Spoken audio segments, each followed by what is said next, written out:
Salut tout le monde, bienvenue dans la troisième vidéo de la chaîne DAC. J'espère que vous êtes en forme parce qu'aujourd'hui je vais vous partager une conférence que j'ai donnée dans le Mastermind Entreprendre de Gérald Faure. J'ai eu le plaisir d'intervenir auprès d'infopreneurs de très haut niveau et qui se retrouvent souvent avec la problématique suivante qui est j'en ai ras-le-bol, j'ai des leads mais ils sont pas qualifiés. Mes closers n'arrêtent pas de me dire que les leads que je vais chercher ne convertissent pas, il y a des no-shows. Et en fait, ce qui se passe, c'est que l'ensemble des entrepreneurs qui font de la génération de leads se retrouvent souvent à essorer les mêmes audiences, à avoir des coûts par lead qui font que monter et des qualités de leads qui ne font que baisser, avec la concurrence qui explose partout sur l'écosystème de Google. Donc là, le but de la conférence, c'est de donner les clés pour arrêter de piloter justement au lead, parce que ça n'a plus de sens aujourd'hui en 2025. Et l'idée, ça va être de montrer dans cette conférence comment on peut piloter en prenant l'ensemble de la chaîne de valeur. Donc du lead, en passant par le call, éventuellement un rendez-vous physique pour ceux qui font de la génération de lead en magasin, et ensuite jusqu'à la vente. Et cette conférence va vous montrer toutes les clés pour mettre cela en place et sortir justement du pilotage au CPL. L'idée, c'est de transposer ce qu'on peut faire en e-commerce sur de la génération de leads. Et on n'a jamais vu un e-commerçant piloter ses campagnes à l'ajout panier. Alors, je vous souhaite une bonne conférence et puis je vous dis à plus tard. Johan, je te passe la parole. De quoi tu vas nous parler aujourd'hui? Parce qu'au moment où on a parlé que tu interviennes, on avait plein de sujets en tête. Parce que une fois qu'on a compris que Google était important dans nos écosystèmes, on s'en passe plus. Mais il y a quand même un temps. C'est pas dans l'industrie en fait, Google. Ça le devient de plus en plus. Mais c'était la lead gen via Google, c'était quand même pas trop dans les mœurs il y a encore quelques années. Et déjà, pourquoi les gens ils vont plus vers Meta que vers Google dans nos industries de la formation? Alors ça c'est une question que je me pose mais encore en fait, hein. C'est-à-dire que effectivement quand tu parles à des infopreneurs ils sont tous en mode méta Insta et YouTube commence à arriver, le search tout doucement arrive aussi. Les gens ne pensaient pas que ils vendent une formation pour devenir marchand de biens, ils se disent pas tiens je vais acheter le mot-clé formation marchand de biens. Ça devrait quand même être la base même avant de faire du méta, ou acheter leur propre marque sur Google. Et c'est typique à votre secteur parce que moi, pour le coup, ça fait 15 ans que je fais du media buying sur tous les secteurs. Un vendeur de poêle à bois, il va aller d'abord faire du search avant d'aller essayer de vendre sur Meta. Donc, c'est vraiment typique de votre secteur et donc c'est assez rigolo de voir cet effet. Mais donc, du coup, l'idée aujourd'hui, ça va être de vous parler de comment vous pouvez piloter vos campagnes à la manière d'un site e-commerce en fait. L'idée, c'est d'essayer d'arrêter de piloter juste au lead et d'aller chercher des ventes et en utilisant toutes les étapes de votre funnel. Et l'idée, c'est de vous parler de comment, de pourquoi déjà, et comment le mettre en place et les effets que ça a en fait. Hmm.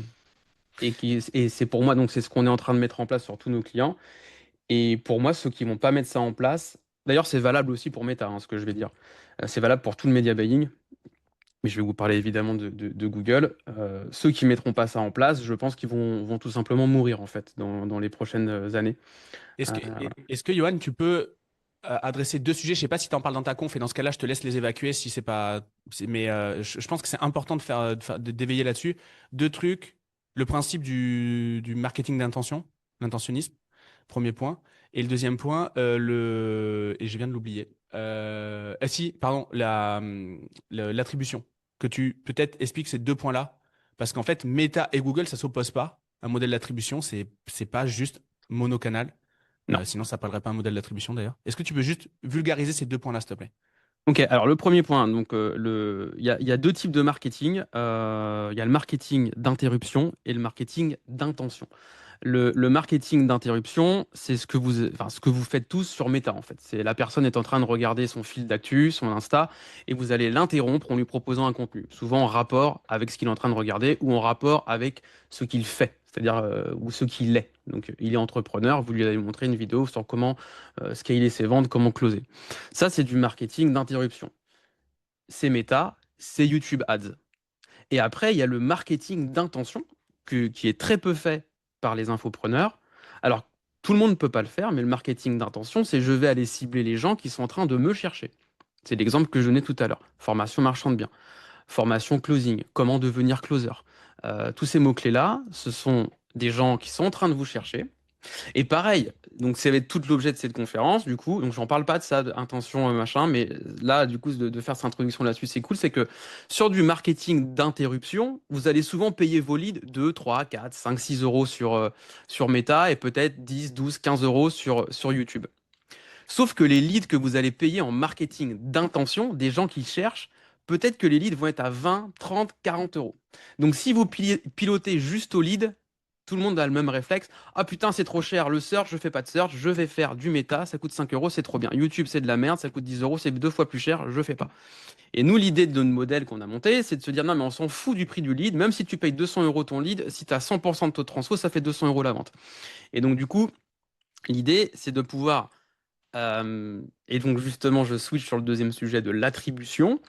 Avoir des outils d'attribution, donc type Airos, HubSpot, où il y en a plein d'autres, même juste GA4 en gratuit, hein, ça va vous permettre de voir qu'il y a des touch points entre les différentes sources, qu'une personne va vous voir sur Facebook, puis vous voir sur YouTube, puis va taper un mot-clé, va taper Julien Voison parce qu'il l'a vu sur Facebook, et là, il va cliquer sur son SEO ou sur son SIA pour aller convertir.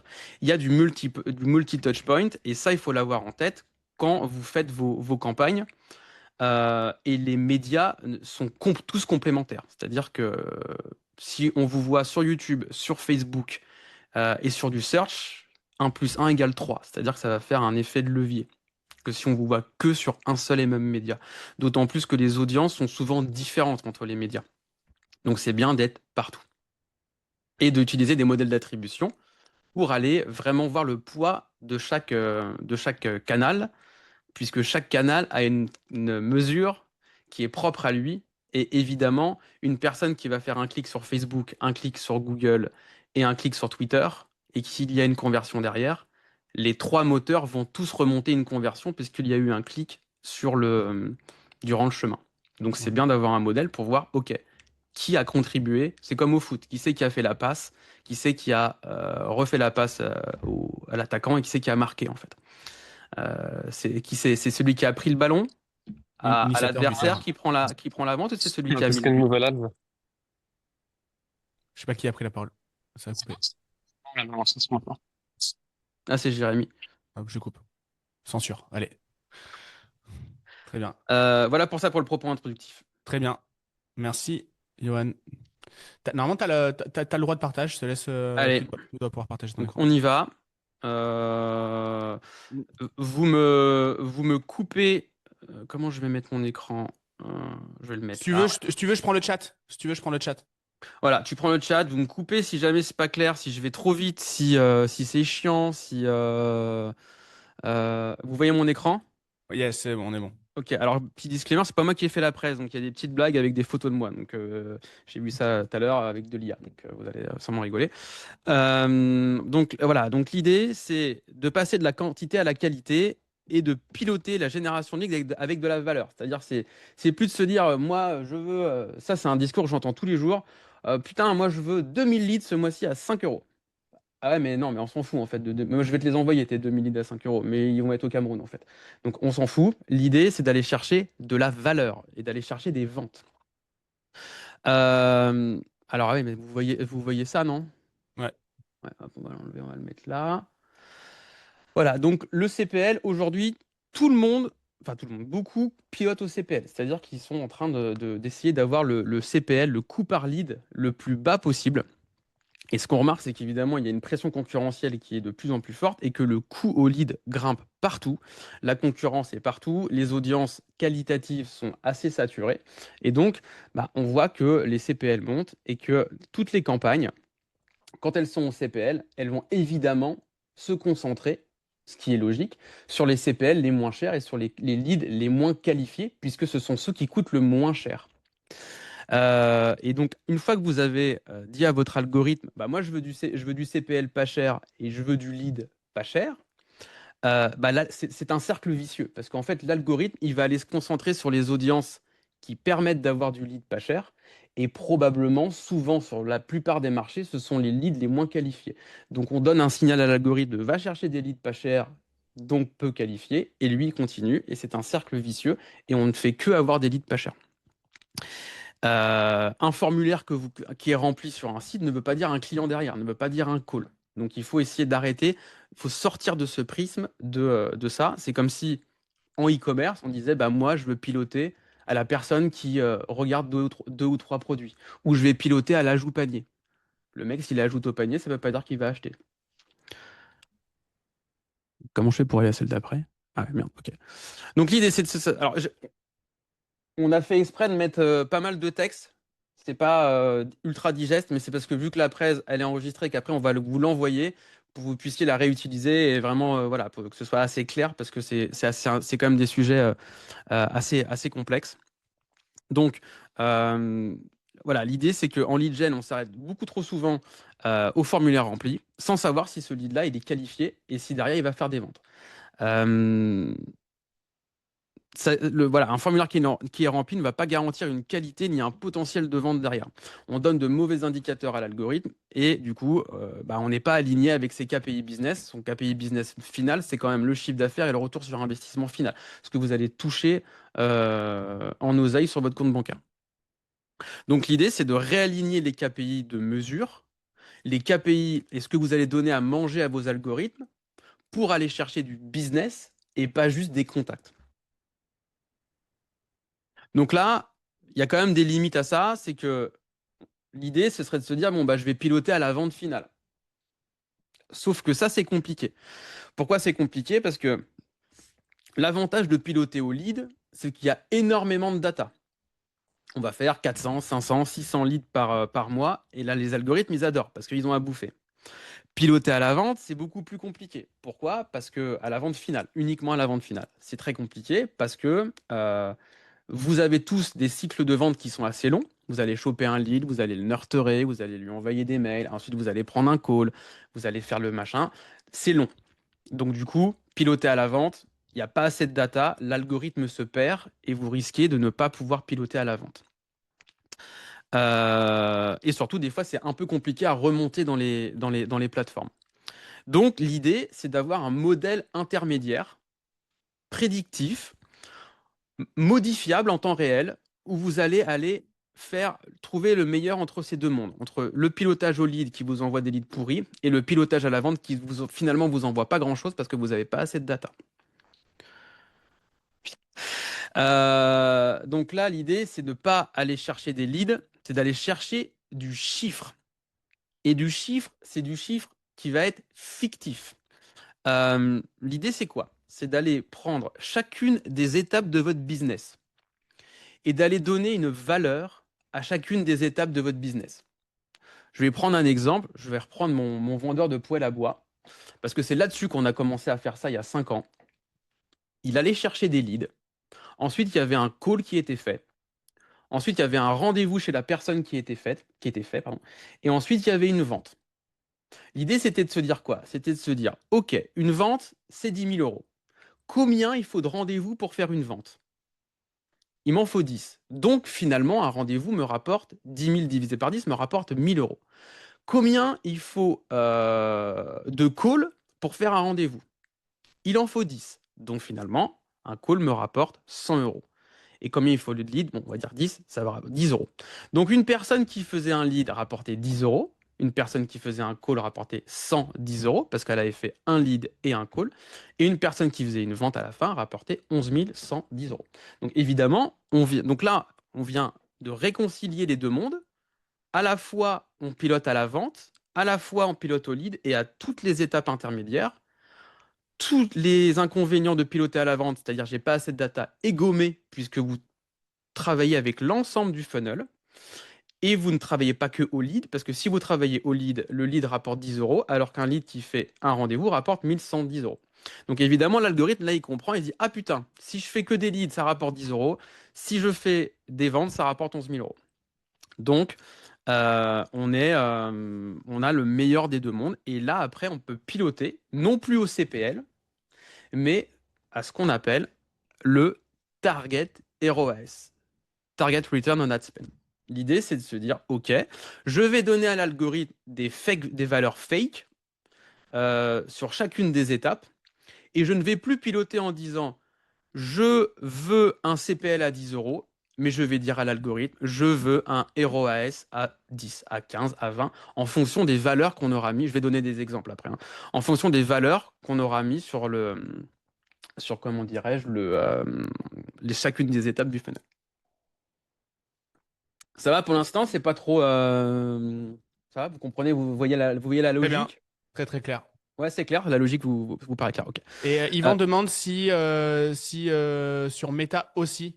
Yvan, Partout. tu veux préciser ta question? Je pense que la réponse est oui, mais Oui, partout. Vu que Maxence a réagi, je me demande s'il parle de méta ou de... Enfin, 100% oui, Target ROS, ok. Ouais, sur Meta, hein. Ouais, carrément. Bah, là, tout ce qui est dit depuis le début, en tout cas par Johan, je veux pas couper, mais ça fonctionne aussi bien sur Google que sur Meta, c'est une évidence.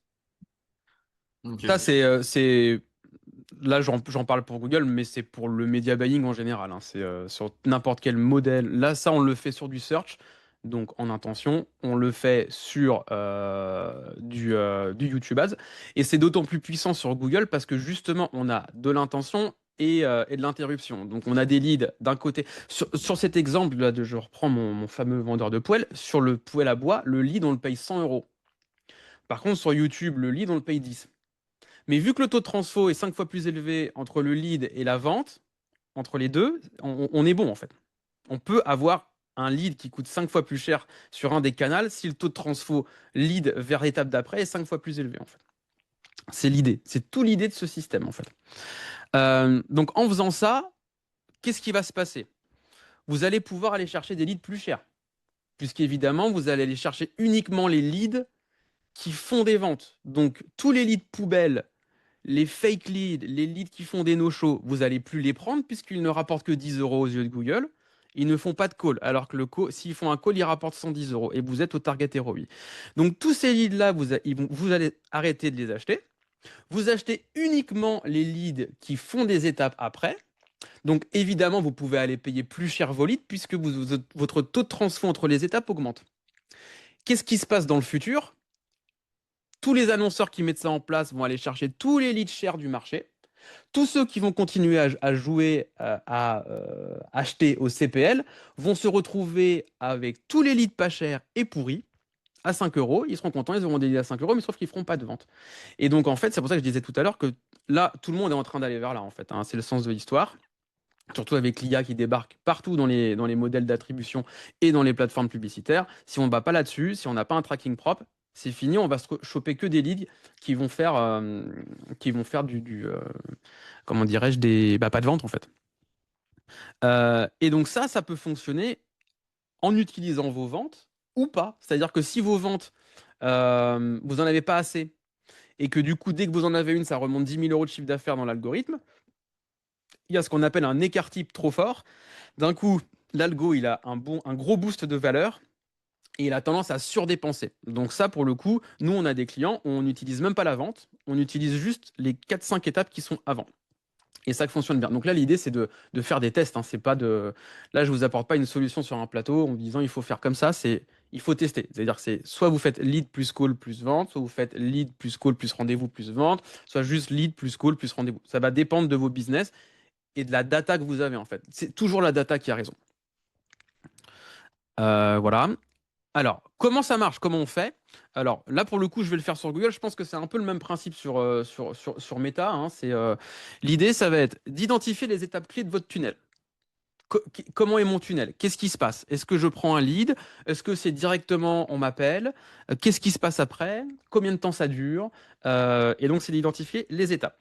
Donc, il y a un lead. Bon, souvent, chez la plupart d'entre vous, il y a un lead, un formulaire qui est rempli, puis il y a un call qui est calé, puis il y a peut-être un deuxième call qui est calé, puis il y a une vente. En général, c'est ça. L'idée, ça va être de venir créer des conversions dans Google Ads ou dans Meta et de se dire, OK, je mesure le lead, je mesure le call 1, je mesure le call 2 et je mesure la vente. Donc quand on a Airos, c'est merveilleux, magnifique, puisque on peut plugger les deux outils et ils dialoguent et ça rentre dedans.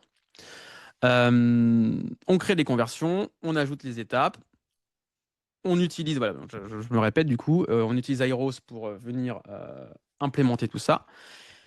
On met des valeurs à chacune des conversions, comme je l'ai dit tout à l'heure. Donc le lead vaut 10 euros, le call vaut 100 euros, le deuxième call vaut 500 balles et la vente vaut. Alors la vente souvent est dynamique. Si vous êtes en e-commerce par exemple, ça va dépendre. Enfin, votre vente peut être dynamique, c'est-à-dire que vous pouvez avoir une vente sur votre, je sais pas, votre formation 1, vous pouvez avoir une vente sur votre formation 2 et le panier peut varier. Donc ça, on peut faire remonter dynamiquement Johan, la valeur de la vente. Johan, Ouais. juste un point, moi ce que j'aime bien, j'en parle à ceux qui sont vraiment dans une phase de scale, c'est de pondérer la valeur de la vente selon le plan de paiement. Une vente en 6 fois, pour moi, c'est 60% de la valeur. Ouais, Voilà. complètement. J'entends personne le dire, donc soit je dis une grosse connerie, soit je suis un génie. Je pense que c'est peut-être un peu entre les deux. Non, je rigole. Mais en tout cas, je pense vraiment qu'il faut pondérer une vente en 10 fois. C'est moins de 50% du chiffre d'affaires qu'il faudrait considérer. En tout cas, si j'étais expert comptable et que je devais valoriser une boîte, je n'apprécierais que 50% de la valeur du chiffre d'affaires des engagements, comme ils disent les comptables et toute cette colonie. À cause de Donc, quoi, Gérald? Pourquoi? Parce que tu as du risque. défaut de paiement, ouais. Tu as du risque. Tu as du risque et le risque, ça se valorise. Enfin, ça déprécie le chiffre d'affaires. Voilà. Moi, avec vous, si j'ai 2 défauts de paiement dans l'année, c'est le bout du monde. Dans mes autres business, on était entre 15 et 20%. Voilà, On ciblait pas des gens aussi sérieux, c'est pour ça. c'est pour ça. Vas-y, Johan, je te laisse continuer. Et genre, je vais compléter là-dessus. Donc, la vente, peut-être, on remonte ce qu'on veut, on remonte une valeur dynamique. Je vous encourage aussi pour certains business, alors je ne sais pas si, mais d'intégrer vos coûts en fait. C'est-à-dire que vous pouvez très bien remonter, je vais dire n'importe quoi. Vous avez une formation 1 qui coûte 3 000 euros, qui nécessite par contre un coach que vous allez devoir payer. Et ben peut-être que si le coach vous le payez 1 000 euros pour délivrer la formation et le coaching, vous allez remonter 2 000 euros de chiffre d'affaires. Et si vous vendez une formation one-shot qui est juste un PDF que vous vendez 1 500 euros, vous remontez 1 500 euros. Et là, vous ne travaillez plus à ce qu'on appelle au ROAS, et vous travaillez au POAS, Profit and Ad Sales, Ad Spend, pardon. Donc l'idée, c'est d'aller vraiment essayer de... Donc ça, c'est encore l'étape d'après, je vais encore un peu plus loin, mais c'est d'aller vraiment remonter ce que vous allez gagner en marge, en fait. Et ce que vous gagnez en marge, donc ça, c'est ce qu'on fait nous en e-commerce en fait. Là, l'idée, ça c'est vraiment, j'applique le e-commerce au lead gen. Un produit qu'on achète 100 euros, qu'on revend 50 euros, qu'on revend 150 euros, on a 50 euros de marge. Un produit qu'on achète 100 euros, qu'on revend 200 euros, on a 100 euros de marge. Bon, bah nous, on remonte 50 et 100. On ne remonte pas le même chiffre d'affaires. Et ça permet de vraiment piloter au profit et non plus au chiffre d'affaires. Ça, c'est l'étape d'après, quand vous connaissez parfaitement vos structures de coûts par type de formation que vous vendez. Après, quand vous avez une ou deux formations, ça sert à rien. Mais bon, quand vous commencez à avoir plusieurs produits et que ça devient un peu complexe et que vous avez peut-être pas le même chemin de délivrabilité, je sais pas si c'est ça le mot, pour délivrer votre produit, bon, bah, vous pouvez intégrer des coûts. Donc voilà pour la partie sur le POAS.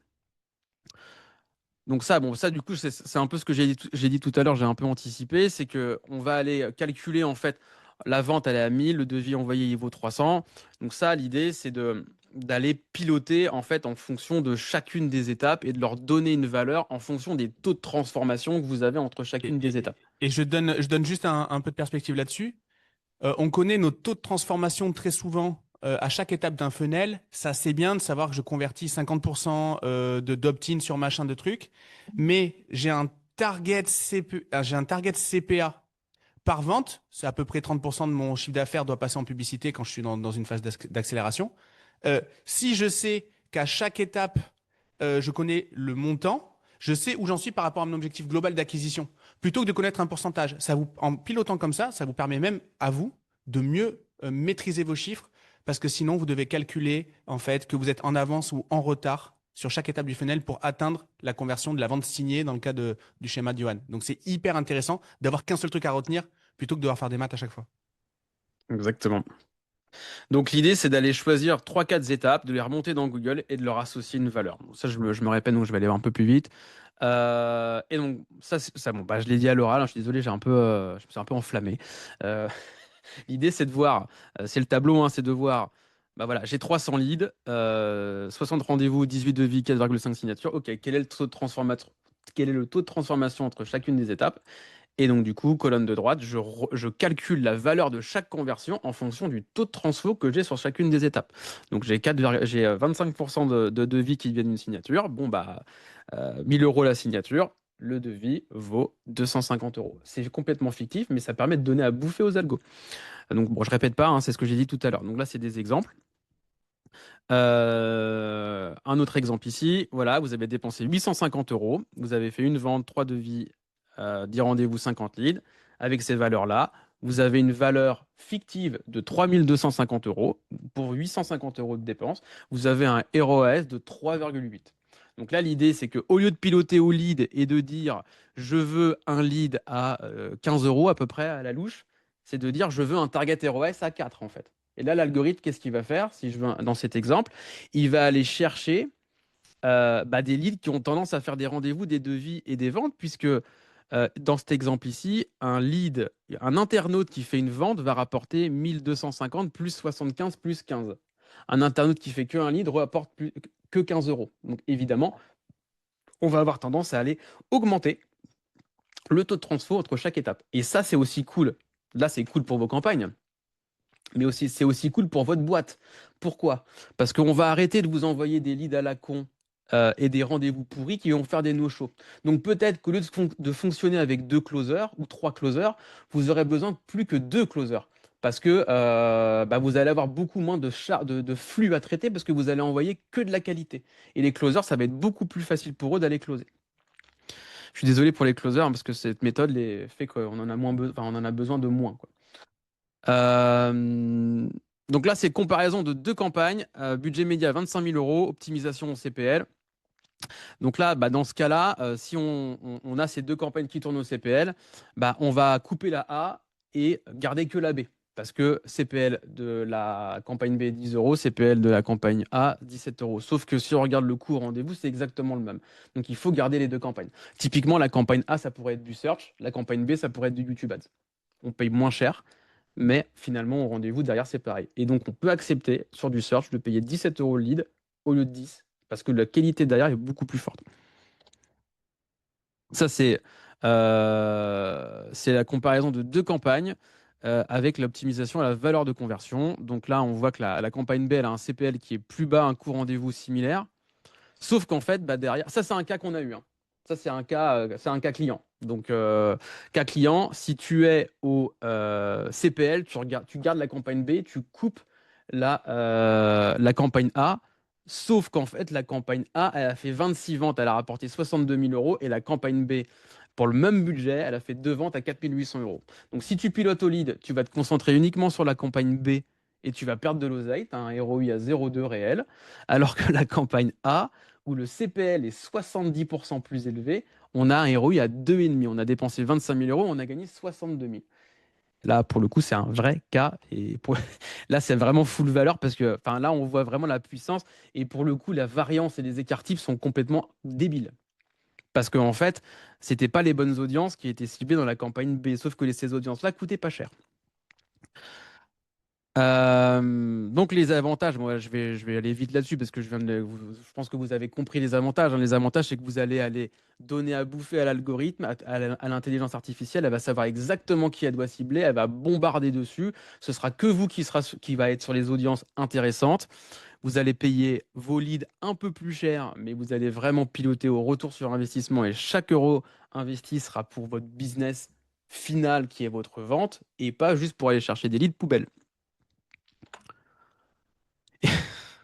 Et donc, pour aller plus loin, ce qui est intéressant avec ce modèle-là, c'est que au lieu de se dire je vais aller faire du lead pas cher, et donc du coup probablement me concentrer uniquement sur les canaux d'acquisition pas chers, vous allez pouvoir tester tout l'éventail de campagnes, puisque vous avez le même objectif partout, qui va être d'avoir un target ROAS à 10 par exemple.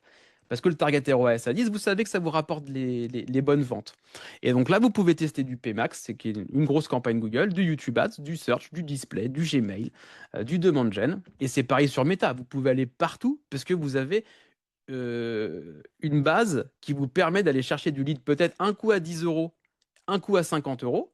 Mais vu que les différentiels de taux de transfo sont là, ça vous permet d'aller jusqu'au bout du funnel. Et donc, vous avez toujours une bonne maîtrise du retour sur investissement. Donc, le cigare sur la photo. Alors, du coup, ça, c'est toujours pareil. C'est ouais, mais putain, mais c'est dur, mais c'est chiant, ouais, c'est compliqué. Oui, c'est compliqué. On n'a pas de CRM, c'est trop technique, on n'a pas les taux de transfo, on préfère avoir plus de leads. Voilà.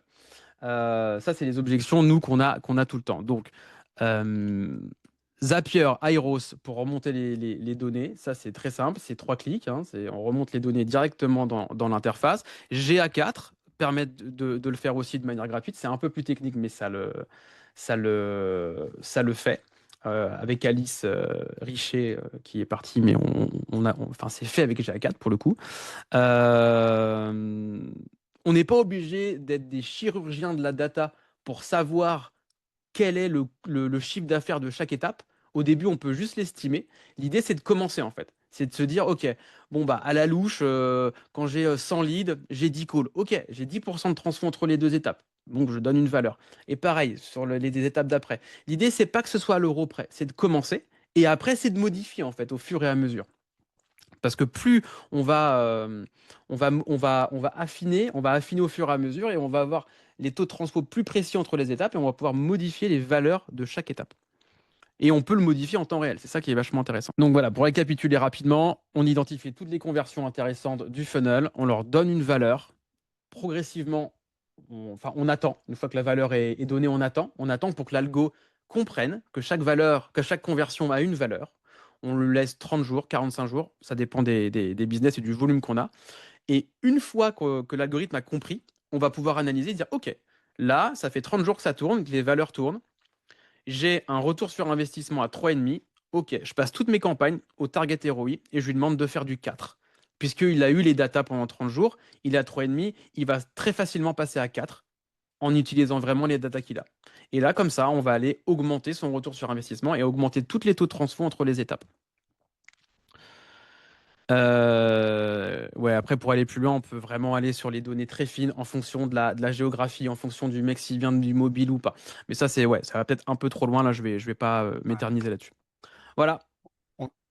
On a une question, Johan. Déjà, merci beaucoup. C'était vraiment, vraiment, vraiment top. Attends, je vais juste couper ton partage. C'était vraiment bien. On a une question sur comment tu traques si tu as une sortie, tu une rupture de média, dans le sens où un Webi, c'est un virement, etc. Moi, je me rappelle qu'à l'époque de WordPress Hero, HubSpot nous permettait de remonter le truc parce qu'on passait par le CPF, donc le CPF ou le virement, c'est la même chose. C'est rupture de média. Comment toi tu gères ça? Comment tu remontes la data? Comment tu traques la conversion? Comment tu renourris le pixel? Alors, dans le Si cas de la Webi, conversion elle se fait si la conversion elle se fait par virement ou par CPF ou équivalent. ah bah là, si tu es sur du Airos ou que tu as, tu traques en fait parce que tu as dans ton CRM, tu as la trace du Gclead, la personne identifiée Ok. comme venant de Google de telle campagne à telle heure, machin. Si le mec fait un virement dans Airos, dans le CRM, Ouais. c'est un plus 1 en conversion et en chiffre d'affaires et ça remonte quoi. Ok. Bah nous à l'époque ça n'existait pas Eros, c'était HubSpot, mais oui. Ok. HubSpot, pareil. HubSpot, Ouais. pareil. Là, pour te donner, je reprends le poêle à bois, hein, il y a un rendez-vous physique qui se fait, hein. Donc là, on sort complètement d'Internet. Il y a un rendez-vous physique. Bonjour, le mec ici, au rendez-vous physique. Et c'est après, les mecs remplissent dans le CRM, ça remonte dans HubSpot, ça remonte dans Google Ads. Donc Ok, là, on clair. va vraiment. Il se passe même, voilà, il se passe 45 jours et ça remonte après via le. Faut juste qu'après, les commerciaux fassent leur taf et remplissent bien le CRM pour dire, OK, ce prospect qui vient de Google Ads ou qui a cliqué sur telle annonce, boum, il a ensuite fait une vente. Parce qu'il y a le Gclead et que donc du coup on n'est plus à travers technologies cookies, etc., qui sont des technologies périssables.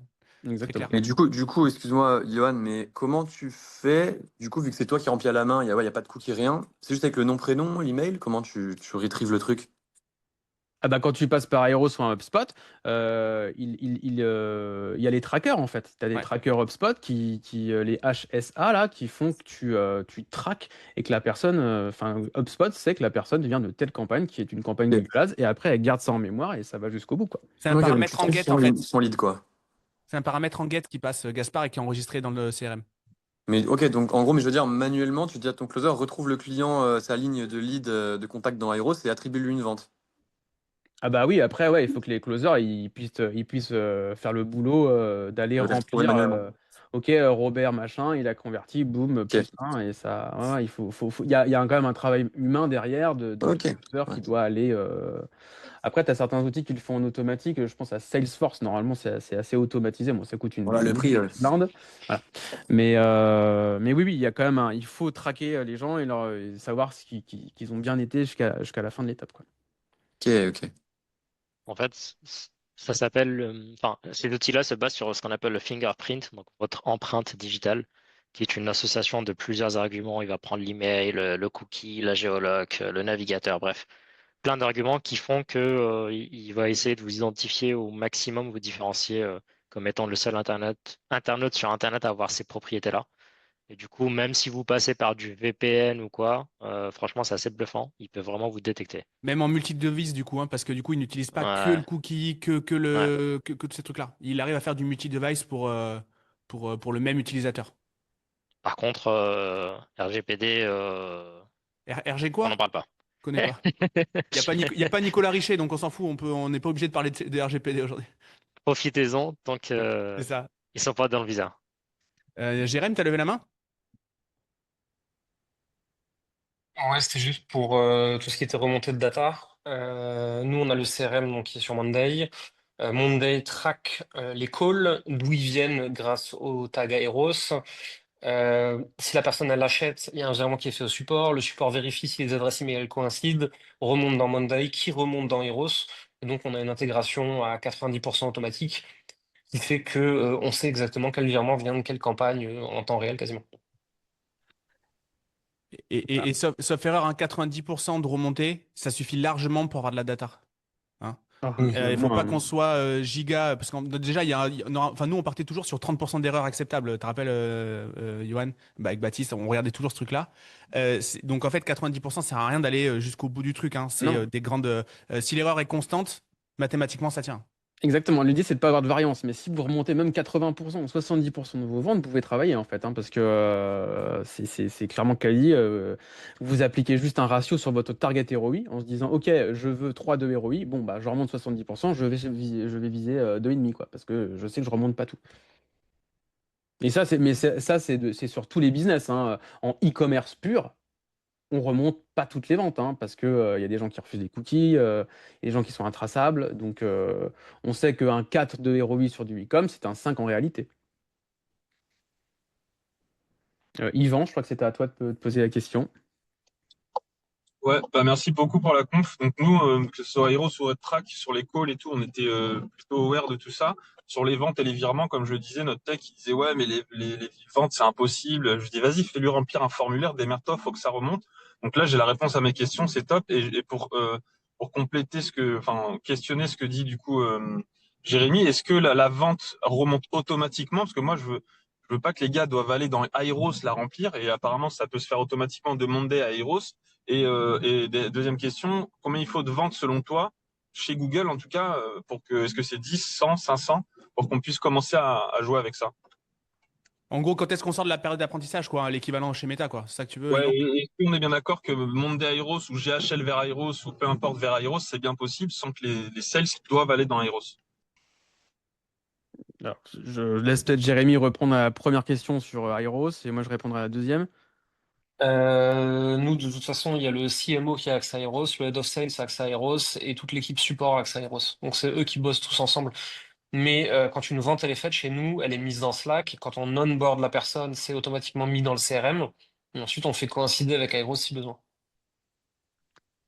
Mais nous, il y a des étapes humaines quasiment partout, quoi. Vincent, peut-être que tu peux. Je vois que tu as pris la parole, mais c'est toi qui le configure chez nous, ça. Donc, comment tu gères? Ouais, bah même pour des clients, hein. Quand on me demande de faire monter les ventes Airos, Ça part du CRM souvent, dans Eros, pardon.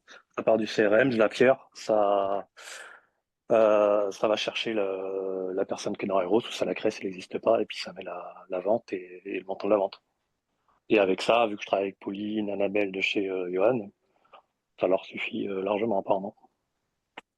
On fait remonter les no-shows, on fait remonter les calls pas quali, les calls qui ont été faits, etc. Mais avec du Zapier, ou Make, hein. Je suis un ancien, moi, je suis encore avec Zapier. Tout est possible. Avec Zapier, c'est incroyable. C'est sûr que si vous n'avez pas Airos, vous pouvez bosser avec Zapier, hein. Le CRM, Zapier, Google Sheet, le Gclead, ça marche. C'est compliqué, hein, mais ça fonctionne. Il n'y a pas besoin. Airos, HubSpot, c'est incroyable. Ça facilite la vie, mais on peut y arriver sans ça. Il n'y a pas besoin de ces outils-là. Par contre, voilà, il faut mettre les mains dans le cambouis, et être un peu technique et avoir un Vincent pour mettre ça en place. C'est ça. Souvent, le coût d'opportunité, on regarde le coût du logiciel, mais on regarde pas le coût de maintenance. Croyez-en, un vieux développeur, la maintenance, c'est pas gratuit, hein. Ça coûte énormément d'argent pour les boîtes. Et même si on est sur du no-code et des trucs qui s'automatisent, qui se bouffent les uns les autres presque par magie, c'est un vrai coût, hein. C'est un vrai coût. Donc, vaut mieux peut-être parfois payer une licence, peut-être 1000 balles de plus par an, mais éviter d'avoir à payer un mec 1000 balles tous les mois pour faire la maintenance de ce truc-là. Enfin, moi, c'est ma logique assez paysanne, mais je pense que c'est à considérer. Et pour la question d'Yvan, donc c'est une très bonne question. Là, ça va être du cas par cas. C'est à partir de combien de ventes tu peux dans Google piloter. Alors nous, on a fait beaucoup de tests du coup. S'il y a moins de 15 ventes par mois, ça faut pas. Si la valeur de la vente est énorme, faut pas. C'est-à-dire que c'est trop dangereux. En fait, il faut pas qu'il y ait un écart type énorme. C'est-à-dire que imaginons que tous les jours, tu fais 10 calls, non, tu fais 100 leads, 10 calls. Ok, ça te rapporte en valeur, ça te rapporte peut-être 10 000 euros. Si tous les jours, tu as 10 000, 12 000, 15 000, 8 000, et que d'un coup, tu fais deux ventes à 20 000 euros et que tu remontes d'un coup 50 000 euros de chiffre d'affaires, l'algorithme, il est là, oh putain, ça cartonne. Et là, boum, il accélère et il te fait dépenser énormément de thunes. Donc, je ne sais pas si ça marche pareil sur Meta, mais nous, on a remarqué ça quand même, c'est que s'il y a une variance trop forte dans le chiffre d'affaires qui est remonté et que ton ROI, qui était entre 8 et 15 tous les jours, passe d'un coup à 30 sur une journée, Google, il se dit, putain, ils ont de l'oseille, vas-y, on arrose. Et alors, encore sur du search, ça va. Mais sur toutes les campagnes d'interruption, ça peut être énorme. Ça peut être vraiment le budget qui explose d'un coup. Et le lendemain, ton ROI est à 2, en fait. Parce qu'il s'est dit, putain, ça a cartonné, donc on y va. Donc ce serait que sur du search, je dirais à partir de une dizaine de ventes, c'est OK. Sur le reste, d'ailleurs, Jérémy, je me rappelle qu'on n'avait pas mis les ventes, hein, sur tes campagnes parce que ça faisait trop de variance. Donc sinon, voilà. Si par contre le volume de vente est assez constant, que la valeur des ventes n'est pas très élevée par rapport à la valeur du call, on peut les mettre.